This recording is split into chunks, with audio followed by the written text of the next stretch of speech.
Disclaimer. The views and opinions expressed in this episode are those of the GOAT, or the greatest of all Titos, and do not necessarily reflect the views or positions of all Titos or uncles around the world. Possibly a few, but definitely not all. A little quick update on what I've been doing to my body. Let's talk about it.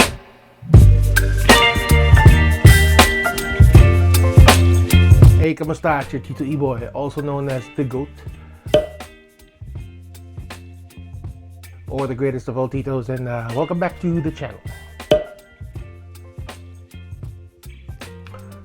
So, as I've mentioned many times in my vlogs, not just from the daily vlogs, but from the beginning, I am trying to lose weight. And fast forward to now, my latest attempt is by doing mostly intermittent fasting and by eating at a caloric deficit,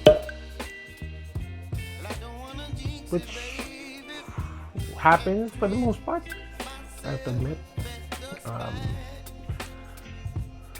But it's okay if if there's a day that I would fail, then I just start over tomorrow, and no big deal. I mean, it still beats eating a lot all the time, right? So that's what I can tell myself. Aside from doing my street parking workout, I've already incorporated doing some walking. As I've mentioned again also many times, I've been getting myself adjusted, going to a chiropractor, and now that my body is slowly getting better, it's now time to increase my endurance and start walking. So today marks the 10th day of me walking, and what I did was, for those of you who are familiar with SMBF, maybe for you it's a small thing, but for me it's I think one of the farthest I've walked after getting adjusted. So what I would do is I would park up, if you're familiar again with SMBF, on the 4th floor parking you have two entrances. The one dun sa may bukana, like when you go on up the spiral, the first entrance, there's an elevator there, and there's another one at the other end where near to the cinemas or the supermarket. So today what I did was I parked there near the cinema area, actually sa pinakadulong wall, the one closest to the cinema side, the elevators going to the cinema side, and I would walk all the way to the other entrance. And then when I get to the mall, I would walk again to the other side, because that's where my mom and my nephew and I had dinner. We had dinner at G.O.A.T, so it's also on the other side near the cinema side again. So for a fat person like me, that is a long ways to go. And I'm proud to say that I got there na hindi hiningal. It was really more on the back pain. But again, like the doctor, what my chiro said, it is, I have to do it every day so that my lower back and my legs get strengthened. Masanay sila.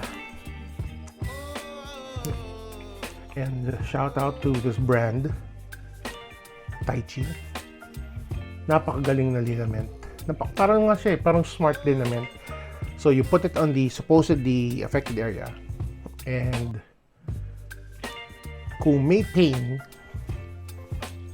you will feel it iinit.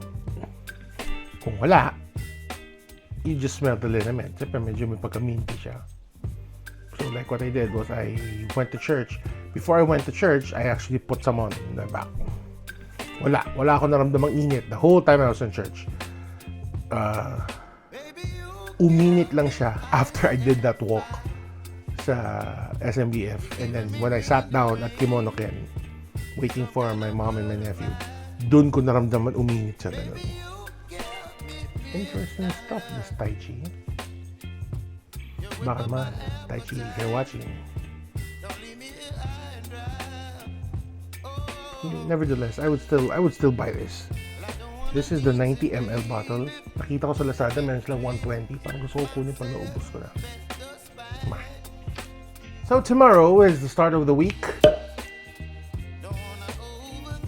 Like I said yesterday, yesterday's vlog to tomorrow, as of this recording, or today when you're watching it, will be the start of the 7-day transportation strike. This is yung mga jeepney kasi nga because of their hesitation because of the modernization attempts. Long story short, if you're not aware of this, long story short, the government wants all jeepneys, the traditional jeepneys, to be phased out in favor of the new modern jeepneys. I think it's the electric ones. Pero if you think about it, sa laki ng presyo nun and the amount that they're expecting the operators to pay monthly, wala na sila mauuwi sa pamilya nila unless they overcrowd the e-jeep or the new one, which is also is bad naman for the passengers kasi yun nga naman, may pang kumalta yun. I saw it in TikTok actually wherein one woman fainted because nga sa init. I don't think the government subsidizes half of it or 75% of it or even the whole thing. Total idea naman nila yan. Why pass the burden, the financial burden to the operators and the drivers? Just me. Well, anyway, so you guys anticipate the traffic. Maybe a lot of you mahihirapan kayo pumasok because of that. So anticipate that as well. Start talking to office mates who have cars. Baka pwede kayo mag-carpool muna.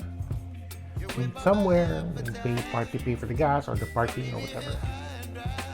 Be safe, everyone, and catch you in tomorrow's vlog. Bye-bye.